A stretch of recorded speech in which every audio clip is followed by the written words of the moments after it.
नहीं बहन जी, सर्वजनता सर्वजन सुखाए को मैं कभी वोट नहीं दूँ।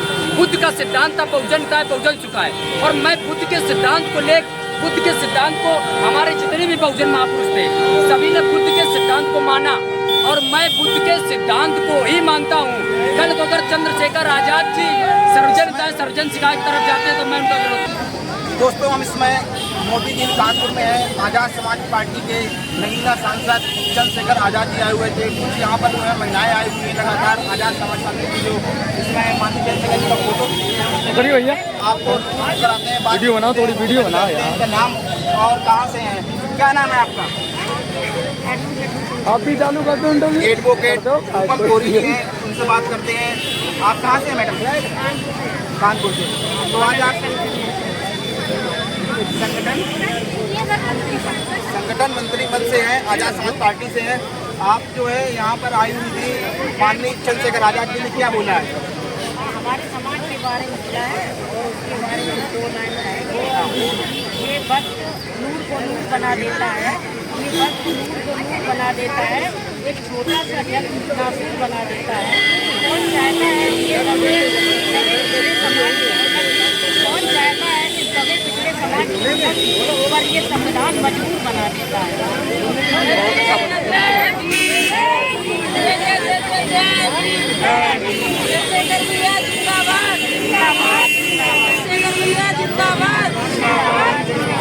तो ये अभी आपने सुना रूपम कोरी को जो है एडवोकेट है कानपुर में, और बहुत सारी चीज़ें क्योंकि जो है वो समाज की बात, समाज की कोई बात नहीं करता है, वो सुनता नहीं है, वो कार्य के जो है बात करती है। चालू कर दिया। दोस्तों, समझते हैं को नमस्कार। मैं विजय कुमार मैं लाजपत भवन कानपुर मोहन में, और यहाँ पर आज़ाद समाज पार्टी के मुख्य अतिथि चंद्रशेखर आजाद जी आए हुए हैं, और बहुत सारे लोग हैं उनसे बात करेंगे। क्या नाम है आपका? हमारा नाम संदीप। तो कहाँ से हैं आप? मैं कानपुर देहात से आया हूँ, बरौर गाँव से। क्या बोला है? आज चंद्रशेखर आजाद जी ने बहुत सारे मुद्दे रखे हैं। SC/ST, OBC, minority, Sikh, Jain, Buddhist, Bharat के 85% बहुजन समाज के लोग हैं। किसान, मजदूर या अधिकारी कर्मचारी जितने भी लोग हैं सभी के मुद्दों को उन्होंने रखा, लेकिन विशेष तौर पर जितने भी मुद्दे उन्होंने बोले वो लगभग मैं सुनता रहा हूँ लगातार। आज विशेष तौर पर जिस मुद्दे से मैं खुश हुआ हूँ, विशेष तौर पर उन्होंने जो EVM के बारे में जो अपनी बात रखी है, तो EVM के बारे में अगर EVM के मुद्दे को लेकर के अगर बड़े पैमाने पर आंदोलन या जन आंदोलन होता है तो 2027 में हम इस ब्राह्मणवादी, मनुवादी और EVM के माध्यम से नाजायज तरीके से चुनी हुई सरकार को हम उखाड़ कर फेंक देंगे, और राजनीति से इसकी नसबंदी भी हो जाएगी अगर EVM पे बड़े पैमाने पर आंदोलन किया गया। हम EVM गलत है, मैं खुद नहीं कह रहा हूँ कि EVM गलत है।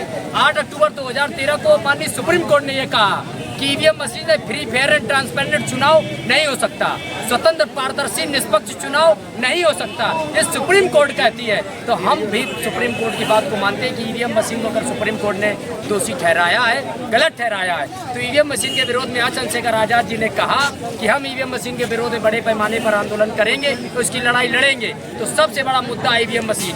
EVM मशीन से हमारे वोट के अधिकार को खत्म किया जा रहा है, वोट के अधिकार को छीना जा रहा है, हमारे वोट के अधिकार को, वैल्यू को जीरो कर दिया गया है।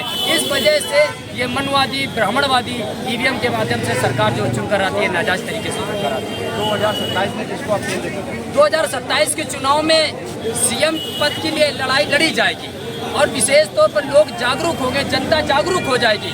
लेकिन अगर जब तक EVM नहीं हटेगी, अगर EVM हटती है तो मैं मुख्य तौर पर कहना चाहता हूँ कि जो लड़ाई लड़ेगा उसी को ही ये जनता CM के लिए स्वीकार करेगी। अगर EVM पे लड़ाई नहीं लड़ेगी तो जमीन पर आप भले ही कितना काम कर ले, लेकिन EVM पर अगर खासतौर पर लड़ाई नहीं लड़े तो हमारी हार तय है। जैसे कि 2027 में आप 2027 के चुनाव में EVM मशीन की अगर लड़ाई चंद्रशेखर आजाद जी लड़ते तो जाहिर सी बात है हम इस देश में ऐतिहासिक काम करेंगे और एक नया CM चंद्रशेखर आजाद जी के रूप में देखेंगे। मेरा नाम आजाद है। क्या बोला है चंद्रशेखर जी ने? इस समाज पर जो जाति जुल्म हो रहे हैं प्रदेश में, जो डेली आज दिन जो है जाति जुल्म हो रहे हैं, जो देश की 15% जनता है, जो बाकी लोग हैं वो SC, OBC और मुस्लिम। अरे संदीप भैया, भाई ने बताया है संदीप भैया कैसा सच बोलो। हमें पूरी ताकत के साथ लड़ना। ये सरकार जो तानाशाही सरकार दिल्ली में बैठी है, इसे और मुस्लिम भाइयों को इनके हक और अधिकार से सरकार वंचित करना चाहती है। ये पीड़ा ये हम सभी साथियों को मिलकर उठानी पड़ेगी। जब तक ये देश की 85% जनता एक नहीं हो जाती तब तक हम शांत नहीं बैठेंगे। जैसा कि देख रहे हैं अब इनका युवाओं का जोश है, यानी कि जो बता रहे हैं संदीप भैया बोल रहे हो। अपने चुनाव को बता रहे हैं। मुझे बताइए, मैं आपसे जानना चाहता हूँ जवाहर इतना मजबूत हो गया है कि जवाहर इतना मजबूत है कि अगर जवाहर जूता बजाना भी जानता है और वक्त आने पर वो जूता बजाना भी जानता है। अगर जवाहर से कोई लड़ेगा तो जूता बजाने में लेकिन हम संतों को और इस देश में महिलाओं पे जो जाति जुल्म हो रहे हैं, हमारे लोगों के साथ घोड़ी चलने पर रोका जा रहा है, हमारे लोगों की नीचे घूमने पर खड़े हो जाते हैं, हमारे लोगों की शोभा यात्रा रोकी जाती है। हम तमाम लोगों से कहता हूँ अगर तुम्हारी मानत उठ रहा है तो सामने आ जाए। तो फिर 2027 में उत्तर प्रदेश का नेतृत्व देखना चाहिए। भाई यार जाहिर सी बात है, बड़े भाई अभी तक देखना चाहते हैं। ज्यादा जी जा रहे हैं दरभंगा जोड़ के साथ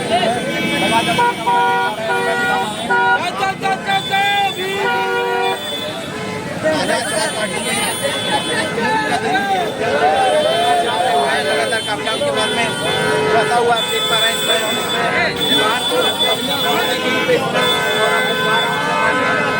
आजाद समाज पार्टी के आजाद जी इस समय जो है जा रहे हुए हैं लगातार।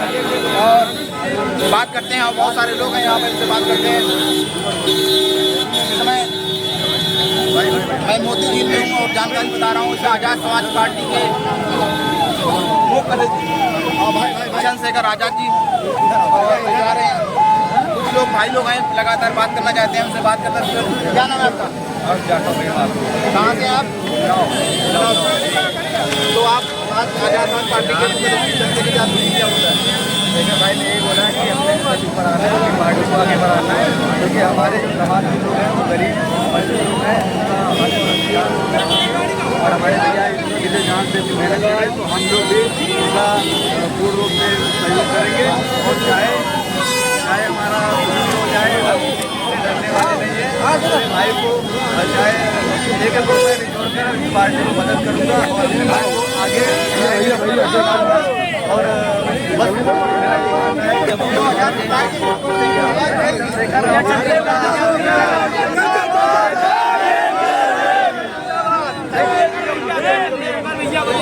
जैसे कि उनको वोट नहीं देंगे। नहीं भाई के साथ संघर्ष करेंगे।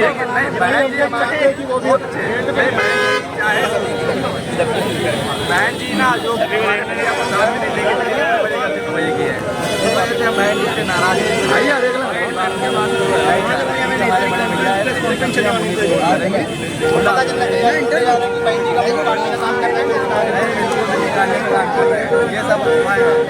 जैसे कि लगातार में यहाँ पे जो युवा है संगठन है वो आजाद समाज पार्टी के साथ में है। लगातार उनके जो है इनका बातचीत करने का तरीका लगा रहा है, क्योंकि उत्तर प्रदेश में अपनी बात जो है आजाद समाज पार्टी के मुख्य जो वाले नगीना सांसद चंद्रशेखर आजाद जी को सीएम के तौर पर देखना चाहते हैं। और हम बात करते हैं और बुजुर्ग लोगों से भी बात करते हैं।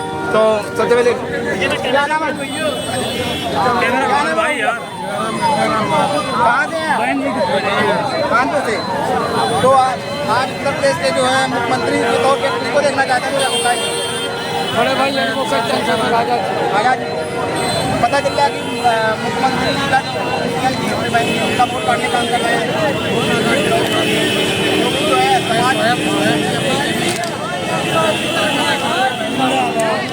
हाँ क्या मैं याद नहीं तुम अपनी आजाद समाज पार्टी को पूरे प्रदेश भर में बसपा का अच्छा क्या दादा जाए आज आजाद समाज पार्टी ज्वाइन कर लिया है। से पता चल अच्छा, इसलिए आज बहुजन समाज पार्टी की बात चंद्रशेखर आजाद कर रहे हैं। तो माननीय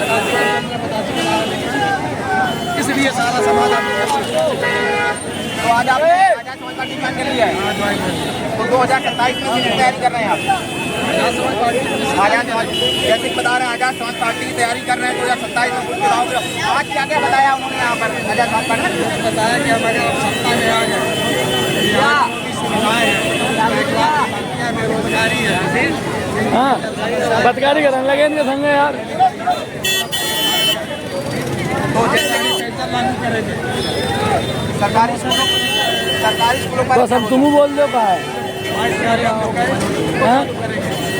आज शिक्षा में उनको समायोजित करेंगे, जो मूलभूत सुविधाएं हैं उनको पूरी करेंगे। जैसे बता रहे हैं बहुत सारी जानकारी इन्होंने बताई है कि जो है स्कूल जो है वो जो चालू करने का काम करेंगे, सरकारी जो है पेंशनें थी वो बंद वो चालू करेंगे और क्या बात करेंगे।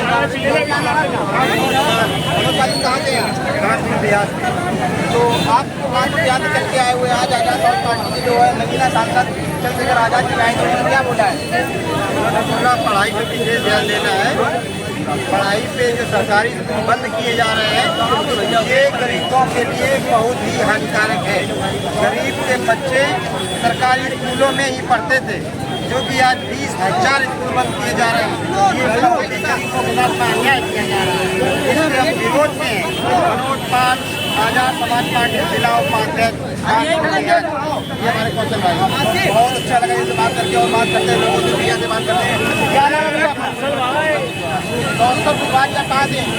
कानपुर से।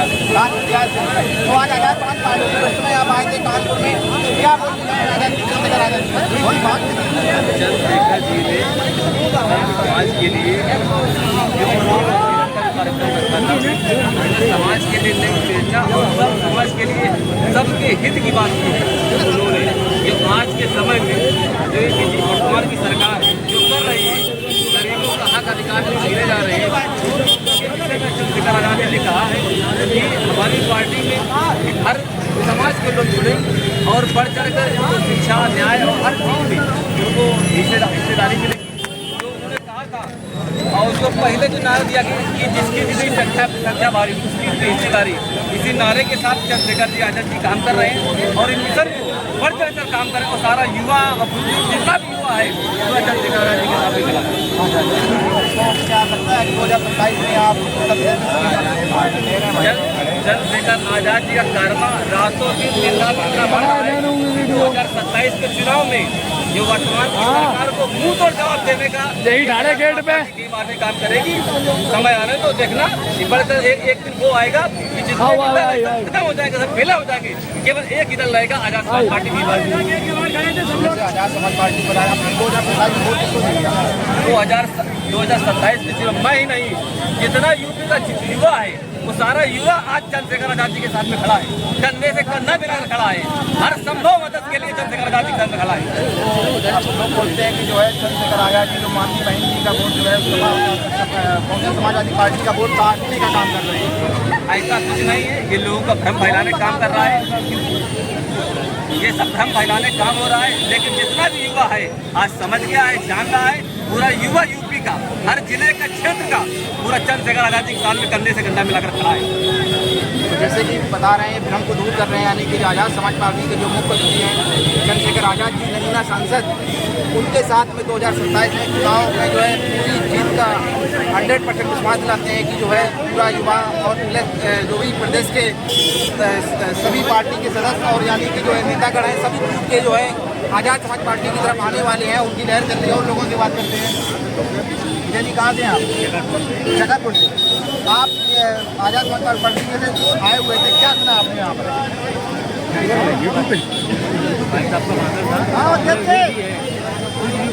चंद्रशेखर भाई एक नंबर आदमी, कुछ भी कहो, चंद्रशेखर भाई एक नंबर आदमी। एक नंबर आदमी है। अभी नहीं 2027 में पता चलेगा भाई। लगे रहो दोस्त, लगे रहो। पता चलेगा। और बहुत सारे लोग हैं यहाँ के चुनाव में इधर ले ले, इधर ले, इधर ले। महिलाएं भी हैं, उनसे ही बात करते हैं कि जो है सबसे पहले बात जानते हैं। क्या नाम है आपका? तो आप आज मानसी मस्त भैया साहब मस्त। उन्होंने बोला है कि मतलब जब तक चुनाव नहीं आते हैं तब तक सामने कर नहीं सकते। और जिस दिन कांग्रेस से हमारी सरकार बनेगी उस दिन हम बदल जाएंगे। और बात करते हैं क्या नाम है? लक्ष्मी गौतम जी कहाँ से आप? घाटम चौक से चल के आई हुई है। आप आजाद समाज पार्टी के साथ में 2025 में किसको वोट देंगे? चंद्रशेखर भाई मायावती वोट नहीं देंगी? तो क्या नाराजगी है? तो जैसे कि बता रहे महिलाएं निकाल से बात कर रही हैं, क्या नाम है आपका? नीलम गौतम जी कहाँ से आप? तो मसवानपुर से कानपुर से हैं इस समय। आप चंद्रशेखर आजाद जी क्या अपना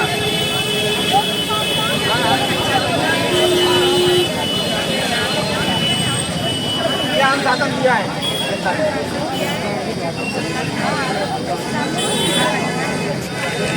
जब सत्ता में आएंगे हर तौर पर काम जाएंगे दूसरी वाली करेंगे।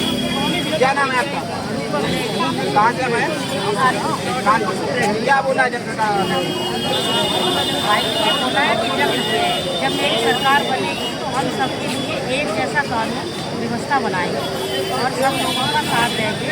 और जो अभी इस समय जॉब नहीं मिल रही या ये मतलब हमारे समाज के भाई बहनों सबको रोजगार देंगे और सबकी स्वास्थ्य में व्यवस्था एक जैसी करेंगे। हर प्रकार से भाई सहयोग करेंगे जब हमारी सरकार बनेगी।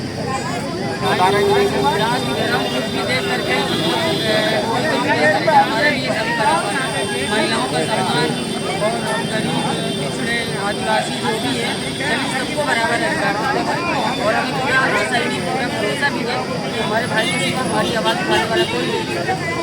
देखो महिलाएं जो लगातार माननीय चंद्रशेखर आजाद जी का फोटो लिए हुए हैं और ये दिखा रही है लगातार ये सदस्य भी हैं और ये जो है लगातार इनके अंदर एक जोश और जज्बा है कि माननीय चंद्रशेखर आजाद जी को जो है 2027 में सीएम के तौर पर देखना चाहती हैं और जिस समय सत्ता में आएंगे वो इनके अधिकारों की बात करेंगे और बहुत सारे जो है नियम और फायदे हैं वो देंगे और जो सरकारी नौकरियां हैं वो देंगे, पेंशन है लोगों के साथ में महिलाएं लगातार उनके समर्थन में आई हुई हैं और सबके साथ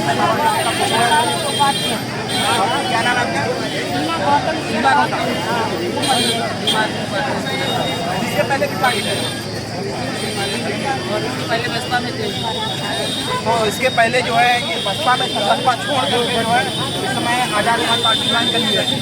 हमें आजाद समाज पार्टी अच्छी लगी है तो इनको पार्टी लगातार जान कर लिया। और बात करते हैं और भी लोगों बात करते हैं क्योंकि बहुत सारे लोग हैं इनसे बात नहीं है। क्या नाम है आपका? कहाँ से आप? इलाहाबाद से।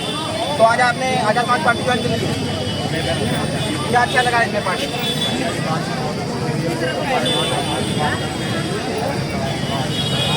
तो भैया की बात ही बहुत अच्छी लगी क्योंकि मान सम्मान की बात करते हैं। ये वो सभी लोग हैं जो है मान सम्मान सबको पसंद है और वो पार्टी है जो सबको सम्मान तरीके से नजरिए से देखती है। और ये लोगों की बातचीत से हम सुन रहे थे, उन लोगों से बात करना चाहेंगे। क्या नाम है? सुनीता पार्टी। आप कहाँ से हैं?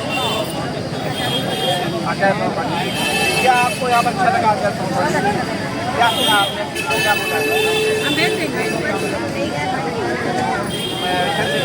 क्या बोला? तो सभी लोगों को पता है बहुत अच्छा बोला है, सबके अधिकारों की बात करते हैं, बात करते हैं। रोज जमीन छीनी जा रही है, रोज मारा पीटा जा रहा है जाति के आधार पे। और इस कानपुर में आ जाओ, दूर क्यों जाते हो? सीएमओ ईमानदार था तो निलंबित हो गया। हो गया नहीं हो गया? कानपुर में हुआ है नहीं हुआ? कल ही तो हुआ है शायद, कल परसों में ही तो हुआ, भूल तो नहीं गए। सीएमओ को कह रहे हैं सिस्टम का हिस्सा बन जाओ। कौन से सिस्टम का हिस्सा बनाना चाहते हो? सीएमओ ने कहा सिस्टम का हिस्सा नहीं बनूंगा।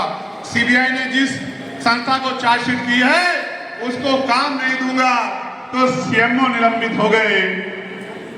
और सीएमओ बेचारे पीसी करके कह रहे हैं कि मेरे साथ अन्याय हो गया। और आधी सरकार उनकी तरफ है और आधी सरकार दूसरों की तरफ है। और मैं यहां से सीएमओ साहब को कहना चाहता हूं, समाज में रहोगे तो आपकी तरफ हाथ उठाने से पहले 1000 बार चंद्रशेखर आजाद से लड़ना पड़ेगा, सरकार को याद रखना।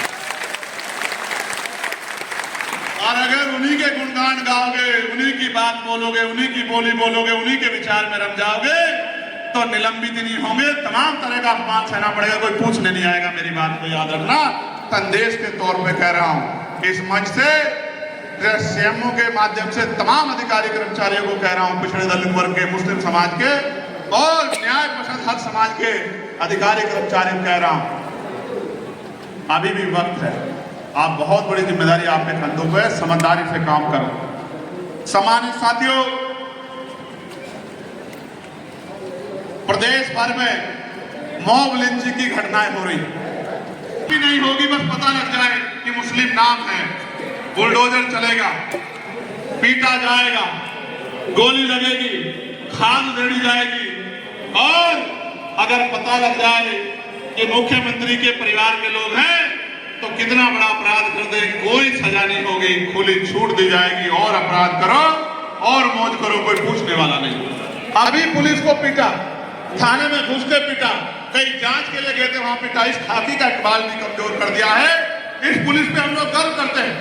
इनके माथे पे अशोक है, इनके माथे पे अशोक है, अशोक की लाट, अशोक चिन्ह है। हम इस पुलिस पे गर्व करते हैं। आप ये जानते हो, पार्लियामेंट में अगर पुलिस के भाइयों के लिए किसी ने आवाज उठाने का काम किया तो चंद्रशेखर आजाद ने। इनकी 8 घंटे की ड्यूटी हो, बॉर्डर स्कीम खत्म की जाए, सप्ताह में 1 दिन छुट्टी मिले, वेतन विसंगतियां दूर हो, नौकरियों की संख्या बढ़ाई जाए और इनको अपने परिवार के बीच रहने का मौका मिले, ये मांग भी अगर किसी ने की है तो चंद्रशेखर आजाद ने की है। प्यारे साथियों, आशा बहनों का की वेतन वृद्धि हो, आंगनबाड़ी बहनों की वेतन वृद्धि हो, भोजन माताओं बहनों की वेतन वृद्धि हो, ग्राम पंचायत जो रोजगार सेवक हैं, पंचायत सहायक हैं, पीआरडी के जवान हैं, होमगार्ड के जवान हैं, उनकी भी तनख्वाह वृद्धि, उनके वेतन वृद्धि की मांग अगर किसी ने की तो पार्लियामेंट में जाके चंद्रशेखर आजाद ने की, आपकी शक्ति से की, आपकी हिम्मत से। पत्रकार भाइयों के लिए सुरक्षा की मांग की, वकील भाइयों के लिए एडवोकेट प्रोटेक्शन एक्ट लागू कराने की मांग की, तमाम लोगों के लिए ना जाति देखा, ना धर्म देखा, ना ये देखा कि मेरे साथ रहने देखे, मगर जिसकी पीड़ा मुझ तक पहुंची उसकी आवाज बनने का काम किया, उसकी लड़ाई लड़ने का काम किया। सम्मानित साथियों, ठेकेदारी पर जो नौकरियां हैं, और ये बड़ा कड़वा है लेकिन मैंने अपने करीब से देखा, भारत में सेना पे हमारा जवान शहीद होता है, वो भी नौकरी करता है, उसके लिए मेरे पास शब्द नहीं। जिन सेना के जवानों का बलिदान हुआ बॉर्डर पे, मैं उनके परिवारों के प्रति श्रद्धांजलि भेंट करता हूं, आदरांजलि भेंट करता हूं, उनको नमन करता हूं, उन परिवारों के लिए हिम्मत की प्रार्थना करता हूं कुदरत से, क्योंकि वो सेना के जवान जब बॉर्डर में हमारे लिए, हमारी रक्षा के लिए खड़े होते तभी हम चैन से सोते हैं। लेकिन साथियों, जो सीवर में मरता है उसके बारे में भी बात करनी पड़ेगी। वो भी नौकरी करता है, उसका जीवन भी मूल्य रखता है, उसकी मां को भी पैदा करते हुए दर्द होता है, उसके जाने पे उसके बच्चों को भी, उसकी पत्नी को भी, उसकी बहन को भी, उसके पिता को भी, उसकी मां को भी दर्द होता है। क्या उसका दर्द नहीं होता? उसको तो कोई सम्मान नहीं मिलता। वो तो मजबूरी में 5,000, 7,000, 9,000, 11,000, 17,000 की नौकरी पे पहला उठाता है, जिसको सबसे अपमानित काम माना जाता है, उसमें भी पक्की नौकरी नहीं देती। मैं आपको विश्वास दिलाता हूं, एक भी कच्ची नौकरी नहीं रहेगी, सबको पक्की नौकरी देने का काम हम लोग करेंगे। मेरी बात को याद, जितने डिपार्टमेंट में सुविधा रखी गई है, आउटसोर्सिंग रखी गई है, उनको सूचीबद्ध करके योग्यता के आधार पर उनकी नौकरियों को पक्का करने का काम करेंगे। इस बात को मैं आपको विश्वास दिलाता हूं, और ठेकेदारी सुविधा पे अपने लोगों को मरने नहीं देंगे सीवर में, इस बात का भी आपको विश्वास दिलाता हूं। इस ठेकेदारी प्रथा को भी खत्म करेंगे। सम्मानित साथियों, किसानों को उनकी फसल पे एमएसपी की गारंटी हम लोग देंगे कि उनकी फसल सड़े नहीं और उनको नुकसान ना हो, क्योंकि जब किसान की फसल पकती है तो कुदरत उसकी परीक्षा लेने के लिए घनघोर बादल लहरा देती है। घनघोर बादल को देख के किसान कभी कभी डर जाता है। मेरे जैसा किसान तो नहीं डरता। कि प्रभु जन सम्मेलन हम लोग करेंगे और प्रभुत्व की परिभाषा बताता हूं कि पहले जन ये कहते थे कि देश में एक ही जाति प्रभुत्व है, एक ही समाज प्रभुत्व है। जब वो इस बात को कहते थे तो वो मनु की उस बात को मजबूत करते थे जो बात ये कहती है कि कोई पैदा होते नीच हो जाता है, छोटा हो जाता है, कोई पैदा होते ऊंचा हो जाता है, पैदा होते महान हो जाता है। ये मनु के जो सिद्धांत है, मनु के जो विचार है, हमारे महान पुरुषों ने इनके खिलाफ क्रांति करने का काम किया और इन विचारों के खिलाफ जो सत्य विचार है उस सत्य विचार को लोगों तक पहुंचाने का काम किया।